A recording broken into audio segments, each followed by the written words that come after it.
Hello everybody, welcome to the next Ask Chris Tuesday. This is the show where I answer your questions that you've submitted on my YouTube channel, and I talk about that, and I find pictures and stuff sometimes and show you. And I found a lot of pictures for this one, so that's awesome. We'll be looking at those as we go through the questions. Also, a little background information really quickly. Last week I did a tutorial, my first Halloween tutorial ever, and it was for a Dior mummy inspired dress or whatever. I did Dior inspired mummy dress. And that's this dress that's behind me. So if you haven't watched that, there's a link at the end of the video, and then there's also, what is it? There's also gonna be a link over this. Oh, just smack the crap out of her. There's also going to be a link over this for a couple minutes, and you can push that, and that'll take you to the video. Also, thank you for all of the wonderful comments and stuff on that video, so that's nice. Thank you. And for the next time-lapse tutorial, I've been asked to do a Lady Gaga dress, so I thought that was interesting. So I did end up choosing, and I'm going to put that picture right here.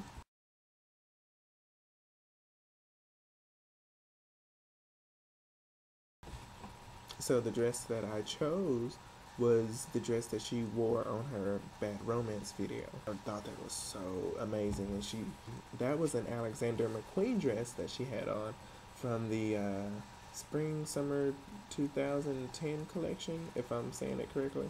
And I'm also going to put a link to that below in the description. And I'm putting all the links that I talk about today in the description.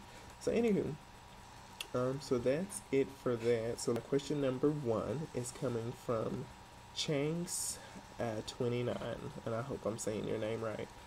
Thank you for submitting all the questions in the past too. This is a frequent question person. So anywho, Chanks29 says, I'm noticing a lot of sales in drop-in sewing machines as opposed to the side bobbin sewing machine. What's the difference other than the obvious physical appearance? Are the drop-in sewing machines better? Okie dokie. So I went and I found some pictures, that way you can see them, and I'll put those pictures right here.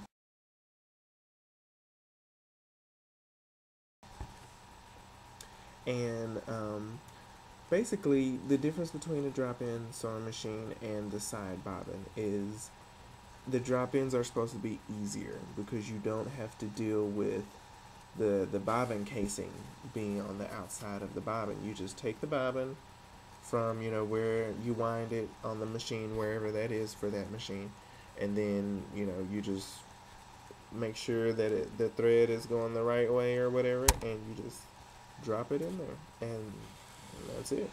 Now, whereas with the type that I have, the side machine, and I put that right here, the side machine, or the side bobbin, whatever machine, you have to put the bobbin inside a bobbin case, and then you put the bobbin case in the machine. So that's the difference between that, and it's just supposed to be easier. I haven't threaded or loaded a bobbin in a top drop machine, I think, since high school, so that's been probably about 7 years for me.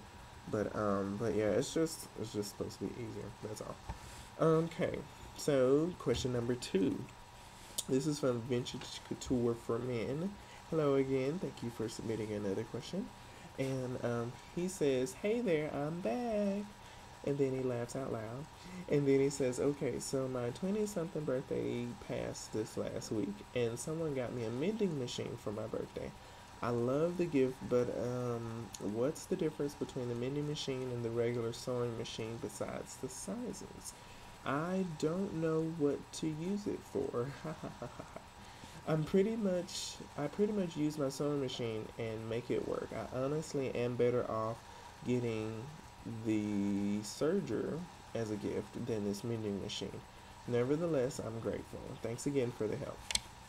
Okay, I had to do a little research on the mending machine because I haven't heard of one, and if I had heard of one, I didn't remember hearing about it. But from what I could find, oh, and I'll put a picture right here.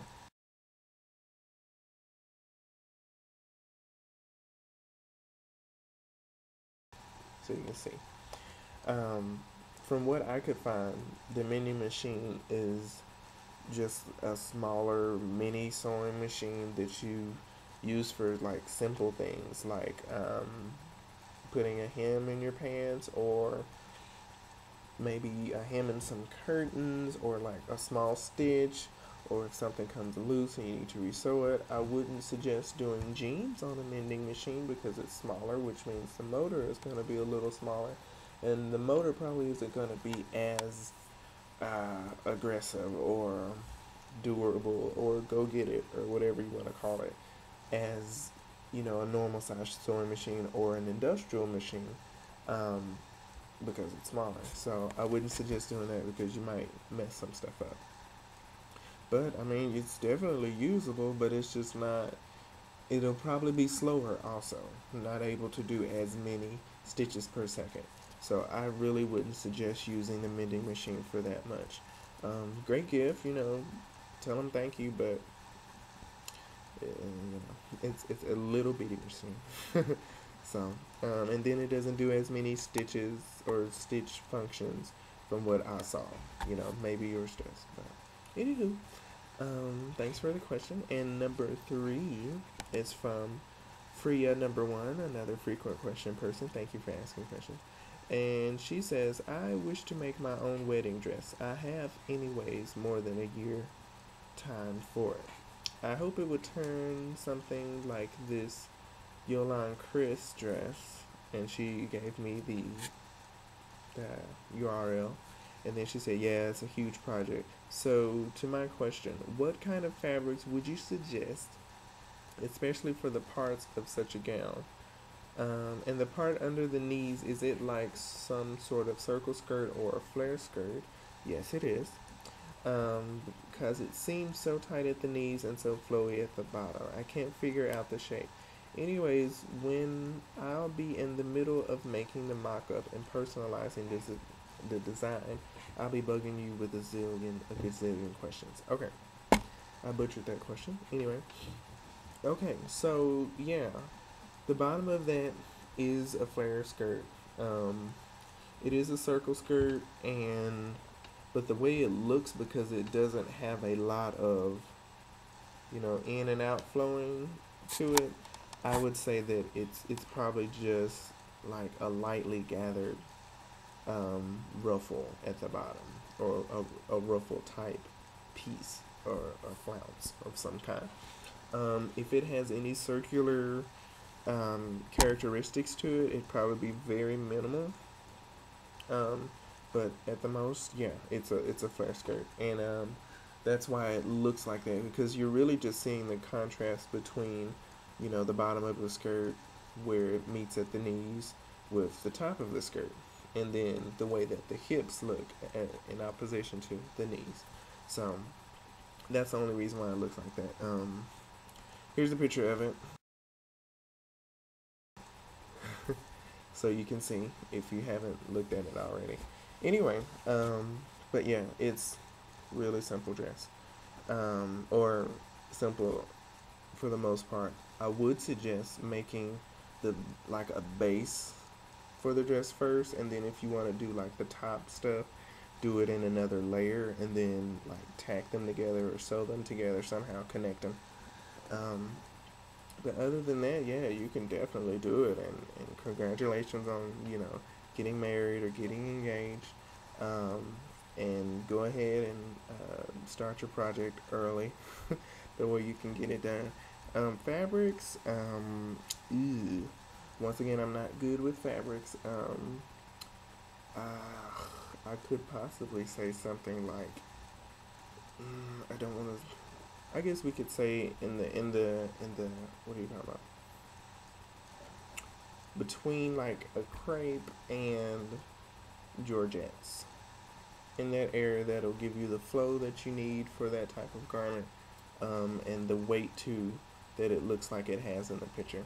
So try that, and that should be pretty good for you. And let's see what else. Okay, so we answered all of that.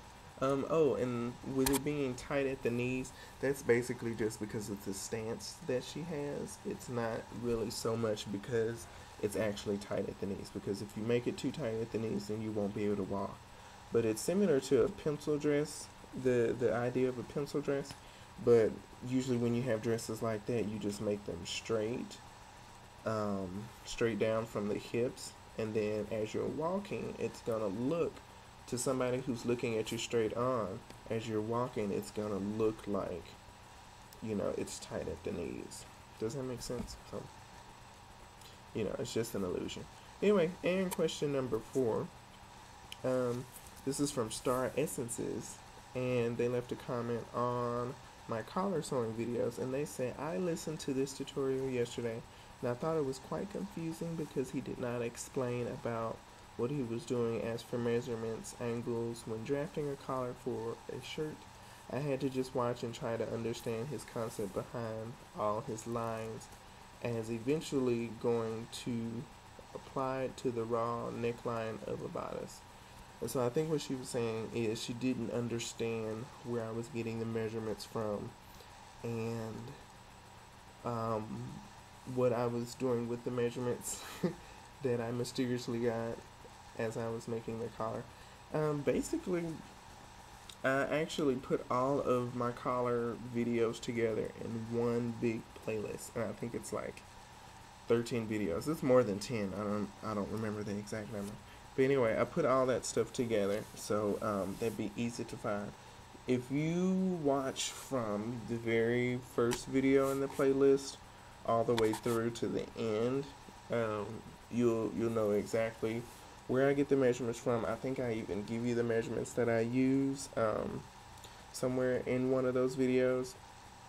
And I haven't watched them in a while, but I just kind of glanced through them and when I was looking for this question.